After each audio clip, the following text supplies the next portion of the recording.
est qualifié pour les quarts de finale. Oh, c'était dur les amis, c'était dur. Je vous avoue qu'on a souffert tous ensemble en live. Là, nous sommes encore en live. Je vous ai mis l'entrée de Van Halen. Pourquoi? Parce que c'est pour tous les Parisiens qui sont passés pendant le live. Il y avait eu quelques trolls. Ça fait plaisir, voilà, de l'avoir, d'avoir répondu par un but à la fin de la rencontre.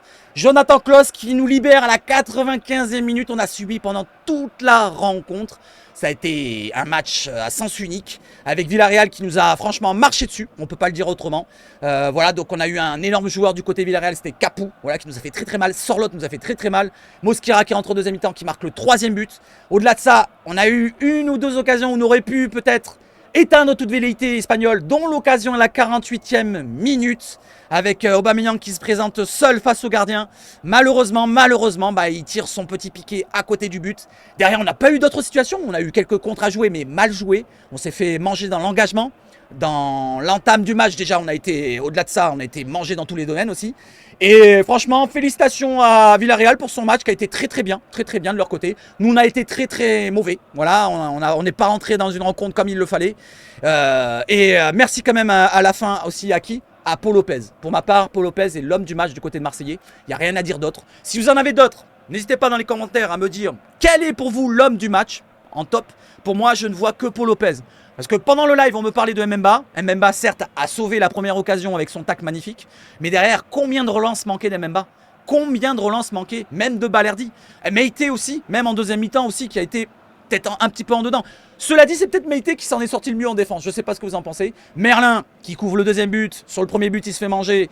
Merlin un petit peu en dedans. Klaus, absent côté défensivement, mais au moins il marque le but de la fin. Voilà, finalement, il n'y a personne à sauver. Même au milieu de terrain, Verretou, qu'on disait meilleur joueur de l'OM en ce moment, et ben finalement il a été en deçà de tout. Kondogbia, pareil, il trottinait au milieu sur les deux premiers buts. Et qui c'est qu'on va sortir finalement? Unai qui était très mauvais aussi, comme d'habitude. Voilà, et au-delà de ça, les rentrées, franchement, qui ont été bonnes. Je trouve que Aminarit a apporté, Aminarit dans les contres a apporté. Aubameyang, au-delà de son loupé, qu'on revoit là à la 48e, il a été bon dans les contres, dans les peu de ballons qu'il a eu. Voilà, les deux rentrées là, ceux-là ont été bonnes. Sinon, Enrique, ça a été, voilà, s'il est rentré, s'il n'est pas rentré, c'est pareil. Voilà, vous l'avez là, tous les rentrés. Voilà les amis, vous voyez même les stats. Vous voyez les stats qu'on a beaucoup subi. Et cela dit, regardez même l'expected goals. L'OM a eu des occasions, hein, comme je vous l'ai dit. On aurait pu peut-être marquer plus de buts finalement.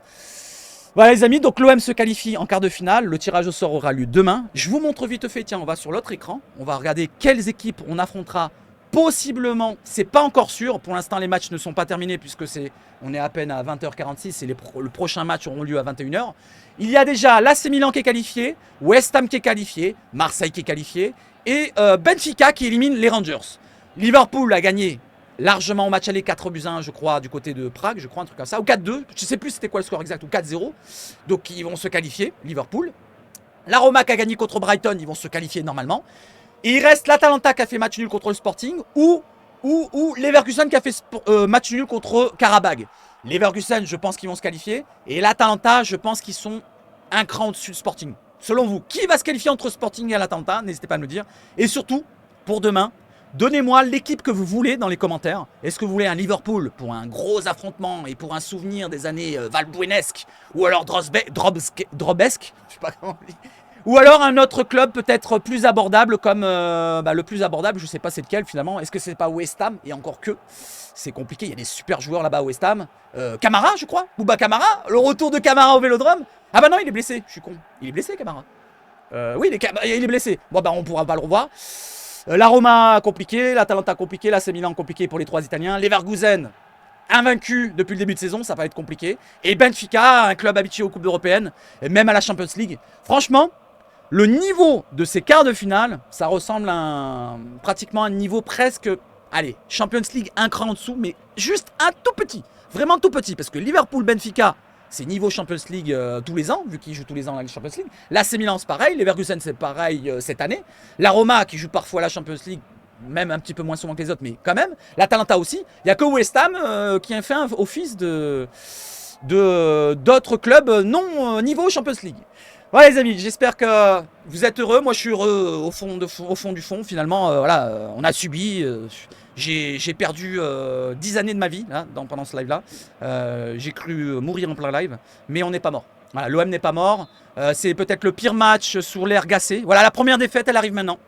Fallait que ça arrive un moment. Et c'est peut-être le meilleur moment. Je sais pas en tout cas, parce qu'on a un match derrière qui va être compliqué à Rennes. Voilà, j'espère que les têtes seront remises. Voilà, que la qualification donnera plus de confiance plutôt que cette défaite qui était vraiment... Elle partait très très mal cette défaite. Voilà, donc j'espère que contre Rennes, les têtes seront remises et qu'on gagnera du côté de Rennes pour revenir au classement en Ligue 1. Allez les amis, donnez-moi votre top et vos flops si vous voulez, vous en avez d'autres. Je pense qu'il y en a beaucoup à ce style. Merci les amis, vive le foot chez Sabache Foot et à demain pour le tirage, midi. Allez, ciao ciao. C'est où? Là, c'est là. Arrêtez l'enregistrement.